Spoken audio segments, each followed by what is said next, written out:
প্রিয় শিক্ষার্থীরা, তোমরা সবাই কেমন আছো? আশা করছি তোমরা সবাই ভালো আছো। আজকে আমি তোমাদের সাথে বাংলাদেশ ও বিশ্ব পরিচয় 2 বিষয়ের অধ্যায় 9 জাতিসংঘ ও বাংলাদেশ নিয়ে উপস্থিত হয়েছি। অর্থাৎ জাতিসংঘ ও বাংলাদেশ অধ্যায়টি আজকে আমরা পড়ব। জাতিসংঘ একটি শান্তি রক্ষাকারী প্রতিষ্ঠান। এটি 1945 সালের 24শে অক্টোবর সৃষ্টি হয়েছিল। আর এটাকে যদি আমরা একটু বিশ্লেষণ করি তাহলে দুটি শব্দ পাই, একটি হচ্ছে জাতি এবং একটি হচ্ছে সংঘ। অর্থাৎ অনেকগুলো জাতি একত্রিত হওয়া বা সংঘবদ্ধ হওয়া। অনেকগুলো জাতি যখন একত্রিত হয়ে একটি প্রতিষ্ঠান সৃষ্টি করলো বা শান্তি রক্ষাকারী প্রতিষ্ঠান সৃষ্টি করলো, তখন সেটাকে আমরা বলছি জাতিসংঘ। তাহলে শিক্ষার্থীরা, আজকে আমরা জাতিসংঘ ও বাংলাদেশ নিয়ে আলোচনা করব। অধ্যায় শেষে তোমরা কি কি বলতে পারবে? অধ্যায় শেষে তোমরা জাতিসংঘ সৃষ্টির পটভূমি বলতে পারবে, জাতিসংঘের উদ্দেশ্য বলতে পারবে, বাংলাদেশে জাতিসংঘের ভূমিকা ব্যাখ্যা করতে পারবে এবং সিডো সনদ ব্যাখ্যা করতে পারবে। শিক্ষার্থীরা, জাতিসংঘ সৃষ্টির পটভূমি যদি বলি তাহলে বলতে হয় যে তোমরা হয়তো শুনে থাকবে পৃথিবীতে দুটি বড় বড় যুদ্ধ সংগঠিত হয়েছিল। একটি হয়েছিল প্রথম বিশ্বযুদ্ধ, যেটি চলেছিল 1914 থেকে 1918 সাল পর্যন্ত, এবং দ্বিতীয় বিশ্বযুদ্ধ হয়েছিল 1939 থেকে 1945 সাল পর্যন্ত। তো প্রথম বিশ্বযুদ্ধে অনেক ক্ষয়ক্ষতি হয় এবং এখানে মানবাধিকার লঙ্ঘিত হয়। অনেক মানুষ ঘরবাড়ি সহ আর্থিকভাবে ক্ষতিগ্রস্ত হয়, যার ফলশ্রুতিতে তৎকালীন বিশ্বের নেতারা সিদ্ধান্ত নিলেন যে একটি শান্তি রক্ষাকারী প্রতিষ্ঠান সৃষ্টি করবেন। এরই পরিপ্রেক্ষিতে 1920 সালের 10ই জানুয়ারি তারা সৃষ্টি করেন লিগ অফ নেশনস। কিন্তু এই সাংগঠনিক দুর্বলতা এবং এর অন্যান্য কারণে এটি বিশ্ব শান্তি বিধানে ব্যর্থ হয়। পুনরায় 1939 সালে আবারও দ্বিতীয় বিশ্বযুদ্ধ শুরু হয় এবং পৃথিবীর ইতিহাসে প্রথম বিশ্বযুদ্ধের চেয়ে দ্বিতীয় বিশ্বযুদ্ধ ছিল আরও বিভীষিকাময় এবং কলঙ্কিত। অনেক মানুষ নিহত হয়, আহত হয়, ঘরবাড়ি সহ ক্ষতিগ্রস্ত হয় এবং অনেক দেশ তাদের কর্মক্ষম যুব সম্প্রদায়কে হারায়। তখন বিশ্বের নেতৃবৃন্দরা আবার চিন্তা ভাবনা করতে লাগলেন যে কিভাবে বিশ্বে শান্তি ফিরিয়ে আনা যায়। এরপরে তারা 1943 সালে তেহরান এবং মস্কোতে একটি সম্মেলন করেন। উক্ত সম্মেলনে তারা সিদ্ধান্ত নেন যে জাতিসংঘ প্রতিষ্ঠা করবেন। অবশেষে 1945 সালে 24 অক্টোবর জাতিসংঘ আত্মপ্রকাশ করে। এই জন্য প্রতি বছর 24 অক্টোবরকে জাতিসংঘ দিবস হিসেবে পালন করা হয়। তাহলে শিক্ষার্থীরা, মনে হয় বুঝতে পেরেছ, আসলে না বোঝার তো কিছু নাই। প্রথম বিশ্বযুদ্ধ হয়েছিল 1914 থেকে 1918 সাল পর্যন্ত। বিপুল পরিমাণে ক্ষয়ক্ষতি হয়, মানবাধিকার লঙ্ঘিত হয়, মানুষ মারা যায়। এর ফলে বিশ্বের তৎকালীন নেতৃবৃন্দরা 1920 সালের 10ই জানুয়ারি লিগ অফ নেশন সৃষ্টি করলেন, কিন্তু এটি বিশ্ব শান্তি বিধানে ব্যর্থ হয়। তাই আবার বিশ্ব শান্তি বিধানে ব্যর্থ হয়। পরবর্তীতে আবার 1939 সালে দ্বিতীয় বিশ্বযুদ্ধ হয়। ফলে তৎকালীন নেতৃবৃন্দরা আবার জাতিসংঘ প্রতিষ্ঠা করেন, শান্তি রক্ষাকারী প্রতিষ্ঠান, যার মূল উদ্দেশ্যই হচ্ছে বিশ্বে শান্তি প্রতিষ্ঠা করা এবং বন্ধুত্বপূর্ণ সম্পর্ক জোরদার করা। তাহলে শিক্ষার্থীরা, এরপর আমরা যাব জাতিসংঘের উদ্দেশ্য। জাতিসংঘের উদ্দেশ্য দেখো, আমি লিখে রেখেছি, বিশ্ব শান্তি প্রতিষ্ঠা ও নিরাপত্তা নিশ্চিত করা, সকল মানুষের সমান অধিকারের প্রতি সম্মান প্রদর্শনের মাধ্যমে বিভিন্ন জাতির মধ্যে সহযোগিতা ও বন্ধুত্ব জোরদার করা, অর্থনৈতিক, সামাজিক ও সাংস্কৃতিক ক্ষেত্রে সকল জাতির মধ্যে সহযোগিতা গড়ে তোলা, জাতি, ধর্ম, বর্ণ নির্বিশেষে সকলের স্বাধীনতা ও মৌলিক অধিকারের প্রতি সম্মান ও শ্রদ্ধাবোধ গড়ে তোলা, আন্তর্জাতিক আইনের মাধ্যমে আন্তর্জাতিক বিরোধে শান্তিপূর্ণ সমাধান নিশ্চিত করা। আমার মনে হয় তোমরা বুঝতে পেরেছো, এগুলো তোমাদের বইয়েও আছে। বিশ্ব শান্তি প্রতিষ্ঠা করা, অর্থাৎ বিশ্বে যাতে প্রথম বিশ্বযুদ্ধ বা দ্বিতীয় বিশ্বযুদ্ধের মতো ভয়াবহ কোনো যুদ্ধ সৃষ্টি না হয়, সকলে যাতে মিলেমিশে থাকতে পারে শান্তিতে। এরপর সকল মানুষের সমান অধিকার যাতে নিশ্চিত করা যায় এবং অর্থনৈতিক, সামাজিক এবং সাংস্কৃতিক ক্ষেত্রে যাতে কোনো বৈষম্য না থাকে বা তাদের মধ্যে যাতে সহযোগিতা থাকে, এগুলোই মূলত হচ্ছে জাতিসংঘের উদ্দেশ্য। এরপর আছে তোমাদের বাংলাদেশে জাতিসংঘের ভূমিকা।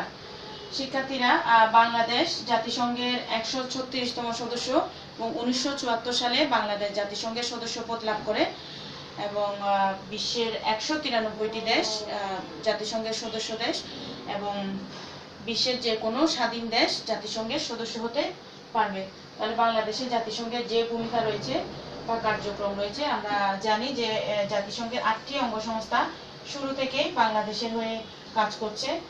অনেক আর্থসামাজিক উন্নয়নে কাজ করছে। এগুলো নিয়ে একটু বিস্তারিত দেখব।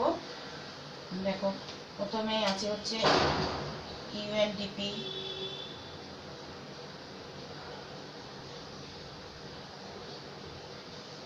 ইউনিসেফ, ইউনেস্কো, ফাও, UNHCR,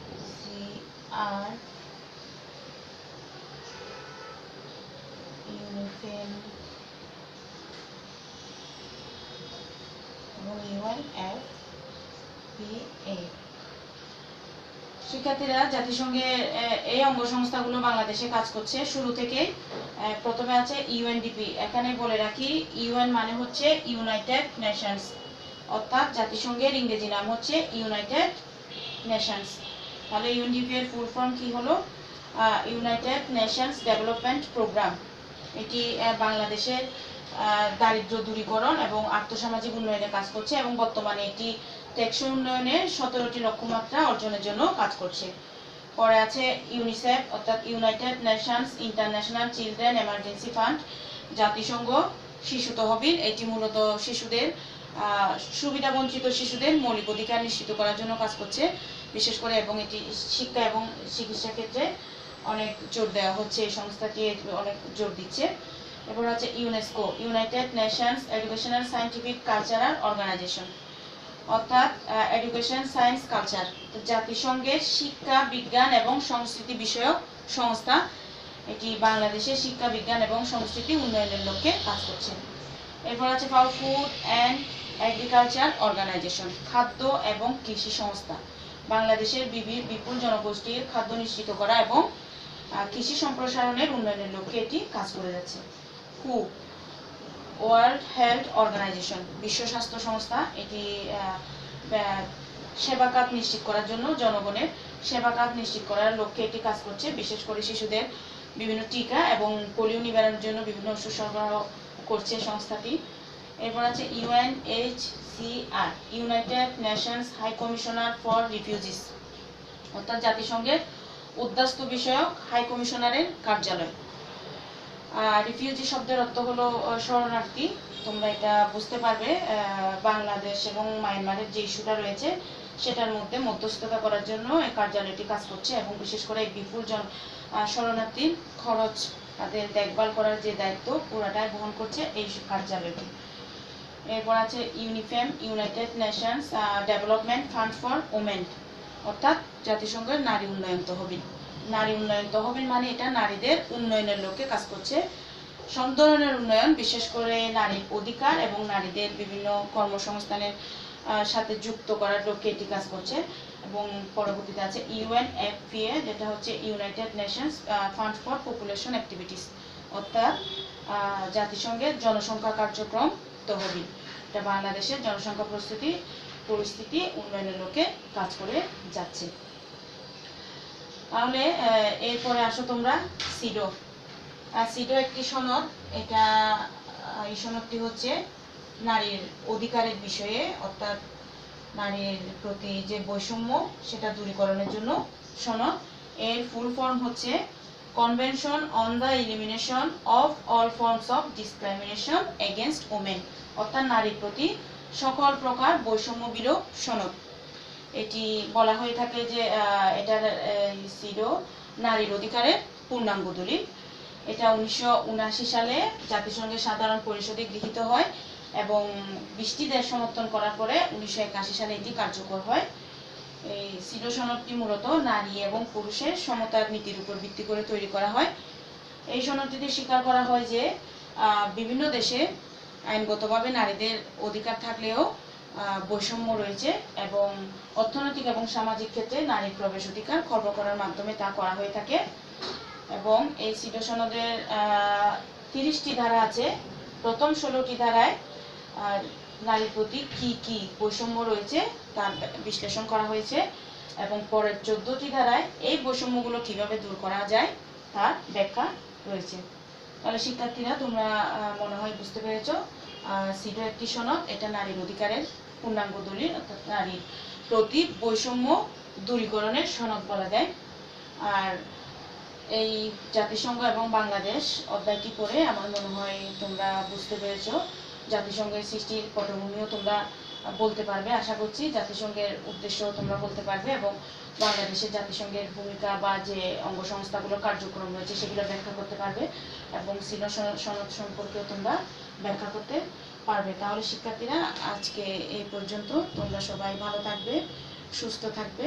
ধন্যবাদ সবাইকে।